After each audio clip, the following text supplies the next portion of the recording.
I was diagnosed May 28th of 2013. My symptoms started months prior, that February.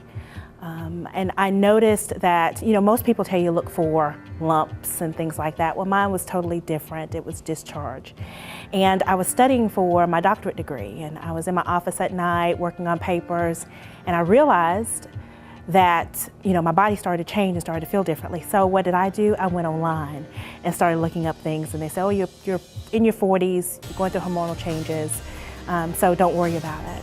Well, I let time lapse. And in the middle of all of that, Judy, I knew that something was wrong because I had an aunt that was diagnosed and died at 36. I had an aunt that had breast cancer at 2007 and was diagnosed again in 2012. So I knew something was wrong, and I just didn't want to admit it. So I confided in a friend in May. We were going out to lunch and confided in her, and she said, you might want to check into that. She said, with your family history. And I did, and it just went from there. It spiraled downhill from that very moment that I went into my doctor's office. I had strong faith, Judy, but even in tragedy and hurt and pain and uncertainty, you wonder what's going to happen next. And knowing that I had an aunt that passed away, that I had another one where it reoccurred, I was afraid, and I just didn't know what the future held. So I think that's why it took me so long to go see a doctor and to get it confirmed. So fear, uncertainty, just not knowing, not wanting my family to be affected by it again, to have to go through it again, those were the main concerns. Those were the main feelings that I had and emotions. Well, once the diagnosis was confirmed, you continue those emotions for days. But then as people rally around you and you go to God, because you go to Him on a daily basis, but when you go to Him in tragedy, it's a whole different, it's a different situation, and your conversations with Him become just a little more differently. And so I knew at that point I had a lot to live for.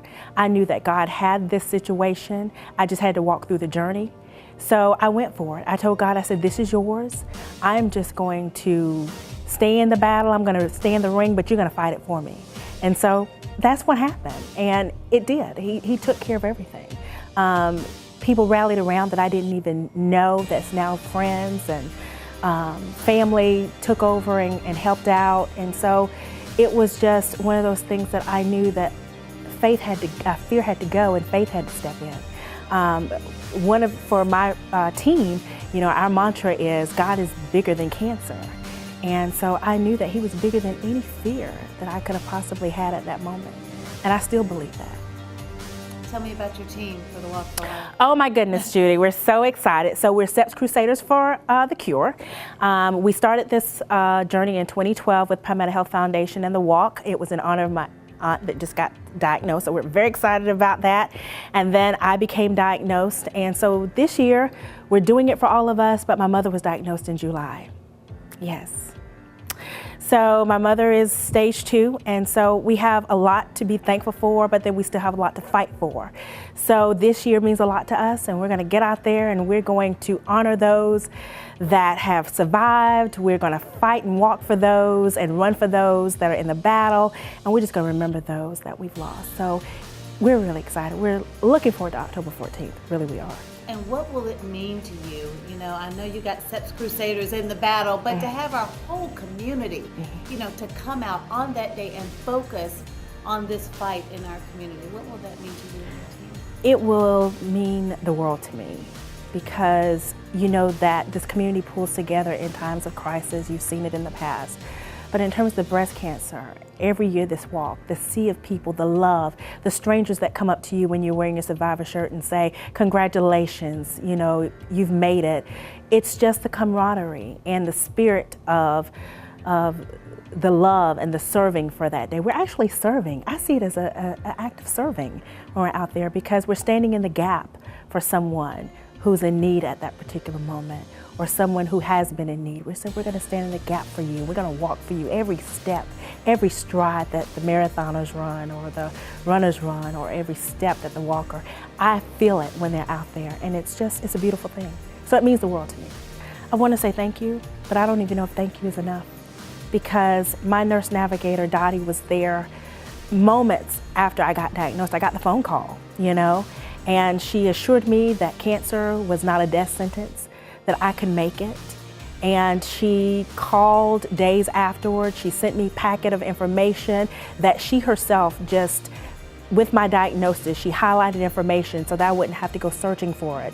Then just the Palmetto Health staff, I cannot thank them enough, from the nurses to the doctors, from the technicians, everybody that just took care of me. It's amazing. It's amazing how they come together to take care of you it makes you feel like you're the only patient there with them at the time, and they have so many more. And then the day of surgery, to have my nurse navigator come in with the bag of goodies, my camisole, my bear, everything that the foundation has, that they give you. It's important that people realize that it's not just raising money. Those resources help you as a person. So my bear was used to come home with so that, the seatbelt wouldn't, graze against my scars, and, the pillow for my arm. All of those things meant a lot to me, that first camisole. So it's important that people realize your resources, your money, your time, it's not for naught. It is helping someone in need.